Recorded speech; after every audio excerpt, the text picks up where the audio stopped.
Greetings and salutations, ladies and gentlemen, and welcome once again to the Storyteller's Corner. I'm your host, Joshua T. Calkins Tribergy, also known as Byron of Sidious. Today we're going to be continuing with the presentation of Captured, a Metroid fanfiction written and presented by yours truly.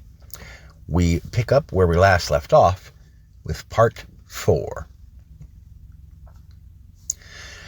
Molly turned left as she exited the medical bay, gasping as she nearly collided with the broad, crimson-suited chest of Rivet, the Mossau frowning down at her.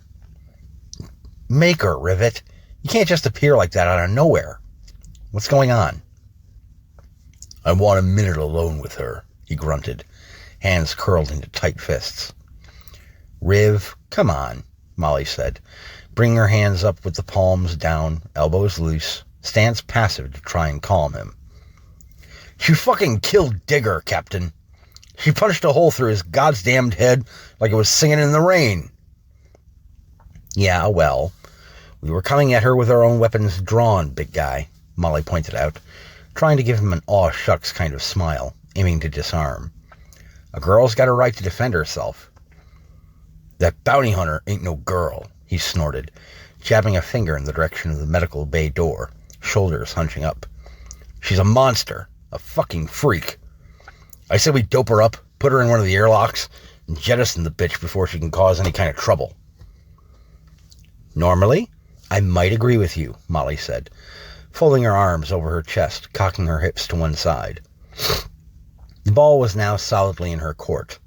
She was, after all, the captain of the wrecking crew. But we've got a great cash offer from Delian Zod, and it's way too good to pass up. Driver already plotted a course. We'll be there in a few standard days. Rivet stood up a little straighter, glowering at the medical bay door. Well, we should at least move her from in there to the brig, he pointed out. After Jarek's done questioning her. She'll likely respond to a machine better than she would to an organic like you or I. When he sends me his report, I'll let him know you and a security team are going to transfer her to the brig. Be available for that call. Aye, Captain, he said with a clunky salute, turning around and heading back toward the forward of the ship. Without her armor suit or weapons, surely the bounty hunter would be no trouble for Rivet and some of the foot soldiers to transport down 3 decks, right? Unless, of course, Rivet lost his temper and decided to kill the woman, blame it on an attempted jailbreak. Then their beautiful payday would just turn into another stain to be cleaned up off of the floor of the corridor. Molly hoped the Mossau would remember to keep himself and his temper in check. Jarek cycled through his various optical subroutines, selecting a cardiac filter to overlay his standard vision module, and made a sound as if clearing his non-existent throat. This, he had discovered over time, seemed to help organics view him more sympathetically, and helped ease them into dialogue with him. Let us begin with an establishment of certain parameters, he started. I am Jarek, a medical evaluation and procedure relay robot, in possession of a fully functional AI system. What is your name? Samus Aran, the bounty hunter answered dutifully. Good. And how old are you, Miss Aran? 27 standard galactic years, she replied. Excellent. Now, how did your ship come to be in such a state of disrepair, Miss Aran? Whom were you in combat with before we discovered your vessel drifting in this sector? I had received intelligence through one of my information networks that a space pirate, Shelikan Dravit, had been operating a slaving trade outpost in this system. A former space pirate, I believe you mean, Jarek corrected, making a note in his internal records. Everybody knows the space pirates are gone and done, finished off when you destroyed Mother Brain on planet Zebes. Samus shrugged idly, but made no other statement or comment. So, what happened? When I arrived in the system, there were several ships waiting for me to show up. It had been a trap, one laid by a rival bounty hunter. He and I have had several run-ins, a man by the name of Arthur Tangent. They all opened fire on me at once. I had enough time to return fire on only one of them, a slip fighter that did not survive the exchange. Tangent hailed me when my ship was disabled and wished me luck getting out of my predicament. At that juncture, he and his comrades took to hyperspace and left. I see, said Jarek, starting to pace back and forth on his treads. What began this rivalry between you and Mr. Tangent, if I might ask? I took a contract to hunt his brother, Joseph. Joseph was a narcotics dealer and trafficker. I see. And when you turned him in, Arthur took it badly? I didn't turn Joseph in, Samus said plainly. I killed him. He did not leave me much choice in the matter, as he was attempting to kill me in combat. Jarek shook his nearly featureless head sympathetically. Well, there's nothing that can be done about that. I take it Arthur tried to argue that you could have easily crippled his brother instead of killing him outright. He did try that, but he was not there, Samus replied evenly. I have a question of my own, if I may. Jarek ceased his roving, approached the force window, and folded his arms behind his back, projecting an air of attentiveness. A couple of questions, actually. By all means, Miss Aran, ask away. Thank you. Are you a Vector Corp Series 17 model? She inquired. Why, yes I am, Jarek said, pleasantly surprised that the bounty hunter knew this obscure information.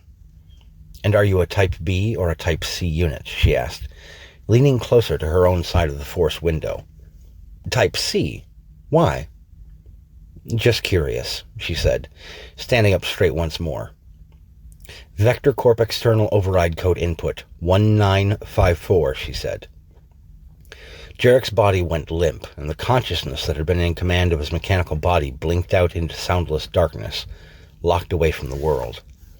In its place was the hard, logical set of codes and programs that served as the basis of the robot's existence. Jarek's head raised once more, and the lights from its triangular eye units shone dull blue instead of their previously faint yellowish hue. What is your order, user? He asked in the same cultured, plumy tone from before. Hardcode user Samus Aran is your primary command issuer. Program execution order Beta 17, the bounty hunter said. The eye lights flashed twice. Acknowledged. Alteration accepted. What is your next command, Samus Aran? Can you remotely access the holding cells of this vessel? I can, Samus Aran. Good. They'll likely move me from here soon. I want you to access the holding cell's force wall outputs and drop them by 60%. Use an increased red lighting shader to mask the reduced strength of the field. Do it now, she ordered. Jarek rolled away from her to the wall opposite the treatment room's force window, his flexible cable fingers flying over the touch panels there to carry out her orders. When he was finished, he returned to where he'd been standing. What is your next command, Samus Aran? Delete any record of our conversation from the moment after I asked if you were a Vector Corp model. Then reshade your eye light outputs and resume previous behaviors, and carry out commands input by Molly Mash and any other requests handed down from your previous superior users. The eye lights blinked twice, shining blue once more, and the robot nodded. I am indeed, Jarek said. Why do you ask? Thus concludes Part 4 of Captured, a Metroid fanfiction tale. I got confused there for a moment because I am currently in the process over on my Substack, which is at thisstorytellerscorner.substack.com, which I will link in the description below.